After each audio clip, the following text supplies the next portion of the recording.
बिस्मिल्लाहिर्रहमानिर्रहीम। This is me Fawad Ahmed और आज हम आपको सिखाएंगे कि how to check a blood pressure, यानी ब्लड प्रेशर कैसे चेक किया जाता है। कॉमनली आपने देखा होगा कि जो पेशेंट्स होते हैं लाइक हाइपरटेंसिव, हाइपोटेंसिव या और किसी डिजीज में जिसमें मतलब जिनको रिस्क होता है हाई ब्लड प्रेशर या लो ब्लड प्रेशर का, तो अमूमन यही होता है कि वो पेशेंट्स इमरजेंसी केसेस में या आप कह लें कि दिल की तसल्ली के लिए वो जाते हैं, हॉस्पिटल का रुख करते हैं, क्लिनिक पे जाते हैं और अपना ब्लड प्रेशर चेक करते हैं। तो उनका मतलब फाइनेंशियल लॉस भी होता है और इसके साथ उनका मतलब डिस्टर्ब भी होते हैं आते जाते। तो ये आपके लिए ईजी होगा कि आप अपरेटस अगर खरीद लें, मतलब जो ज़्यादा एक्सपेंसिव नहीं है, तकरीबन 1500 से लेकर 3000 या इससे ऊपर ये आपको मिल जाएगा। तो आप घर में बैठे किसी भी पेशेंट का ब्लड प्रेशर खुद चेक कर सकते हैं, खुद मेजर कर सकते हैं। तो इनमें कुछ रूल्स होते हैं, इससे पहले आपने उन रूल्स को फॉलो करना होगा जो कि बहुत इंपॉर्टेंट है। अगर ये रूल्स आप फॉलो नहीं करेंगे तो उनमें क्या होगा कि ब्लड प्रेशर में वेरिएशंस आ सकते हैं, मतलब कुछ ऐसे चेंजेस आ सकते हैं जो अपरेटस आपको करेक्ट वैल्यू नहीं देगा। तो आज मेरे ऑब्वियसली ये एक पेशेंट नहीं है, लेकिन इसके ज़रिए इसकी हेल्प आप तक पहुंचाएंगे ब्लड प्रेशर के प्रोसीजर को सीखने के लिए। तो सबसे पहले कुछ रूल्स हैं। फर्स्ट, जब भी आपके पास कोई पेशेंट आता है तो सबसे पहले आपने उसे यही पूछना है कि आपने मतलब बिफोर 1 आवर या मतलब 1 घंटे से पहले आपने कुछ खाया पिया तो नहीं है, स्पेशली टी, कॉफ़ी या स्मोकिंग तो नहीं की। अगर उसने किया हो तो उसके लिए आपको वेट करना पड़ेगा और उसके बाद आपने बीपी लेनी है। फिर उसके बाद जो दूसरा रूल आता है, जब भी पेशेंट आता है तो उसके जो लेग्स हैं वो क्रॉस लेग्स नहीं होने चाहिए। मतलब सबसे फर्स्ट रूल तो ज्यादा आपने फोकस देना है कि वो सिटिंग पोजीशन पे हो। अगर सिटिंग पोजीशन पे नहीं होगा तो फिर भी थोड़ा बहुत वेरिएशन आ सकता है।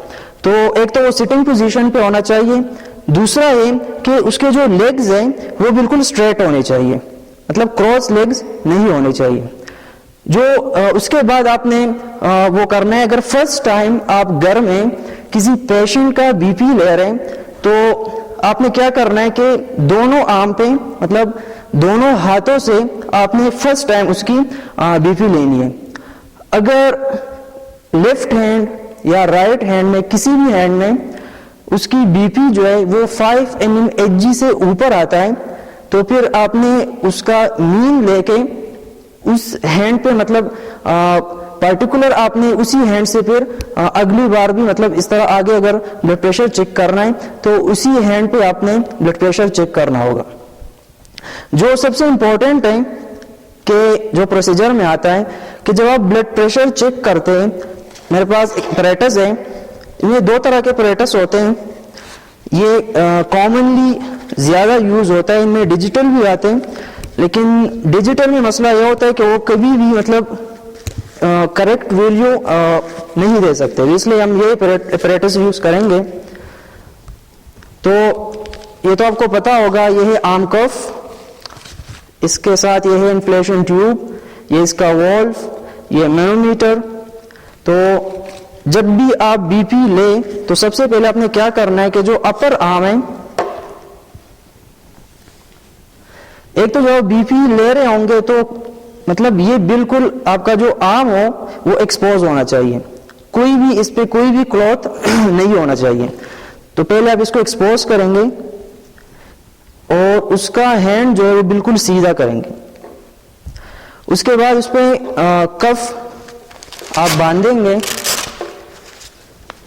अब इसमें डिफरेंट बुक्स में डिफरेंट तरीके से लिखा गया है कि जो अपर आर्म है इस पे तकरीबन 66% to 80% आपने कफ इस तरह बांधना है कि अपर आर्म का एरिया जो है वो 66 to 80% कवर हो। अगर इसका एवरेज लेंगे तो ज्यादातर हम कहते हैं कि 70% एरिया आपने कवर करना है। तो आपने यहाँ पे कफ बांधना है, इसको ज़्यादा टाइट भी नहीं करना।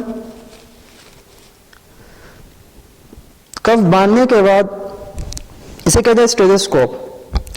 स्टेथोस्कोप में यह होता है कि इसके जो इसको कहते हैं एयर टिप्स।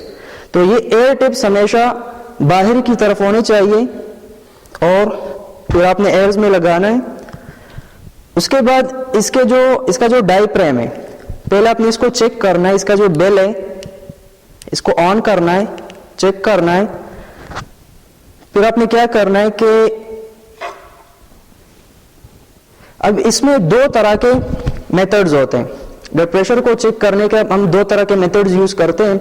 एक हम स्टेथ के बगैर करते हैं, जिसको हम पल्पेटरी मेथड कहते हैं, जिसमें हम स्टेथ यूज नहीं करते और जो रेडियल आर्टरी है इसको हम फील करते हैं, कफ लगाते हैं और जो मैनोमीटर है इसकी रीडिंग हम 220 या पेशेंट को देख के हम इसका जो रीडिंग है वो लेते हैं और हम यहाँ पे रेडियल आर्टरी जो है ना वो फील करते हैं विदाउट स्टेथ। और जो कॉमनली वो यूज होता है हम स्टेथ के जरिए करते हैं। तो स्टेथ का जो ये डायफ्राम है ये आपने इसे हम कहते हैं एंटी क्यूबोटल फोसा। जब भी आप स्टेथ का जो डायफ्राम है वो आप यहाँ पे रखते हैं तो कोशिश करें कि बॉडी के साइड पे आप ज्यादा इसको रखें। हम कहते हैं कि 2.5 centimetre above from the antecubital fossa हम यहाँ पे रखते हैं। ये जो वॉल्व है इसको हम क्लोज करते हैं। इसको क्लोज करने के बाद मीटर आप यहां पे भी लगा सकते हैं कफ के ऊपर, और अगर कोई सपोर्ट हो तो आप अपने सामने भी रख सकते हैं। उसके बाद आप क्या करते हैं, वॉल्व को क्लोज करने के बाद आप इसको इन्फ्लेट करते हैं कफ को। इसको हम 200 या 220 तक हम इसको ले जाते हैं। फिर हमने आराम आराम से क्या करना है, इसको डीफ्लेट करना है।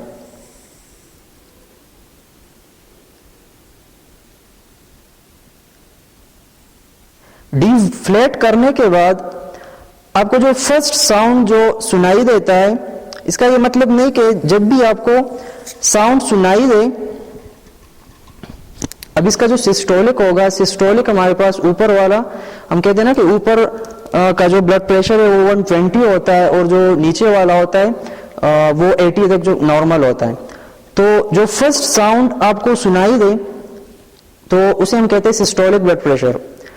अब इसका ये मतलब नहीं कि जब ये जो इसका ये वाइब्रेशन करना स्टार्ट कर दे तो हम कहें कि नहीं ये सिस्टोलिक है। नहीं, जब भी यहाँ पे साउंड जो है वो फेंट होना हो, मतलब बाहरी होना आपको सुनाई दे, उस टाइम से हम सिस्टोलिक काउंट करते हैं।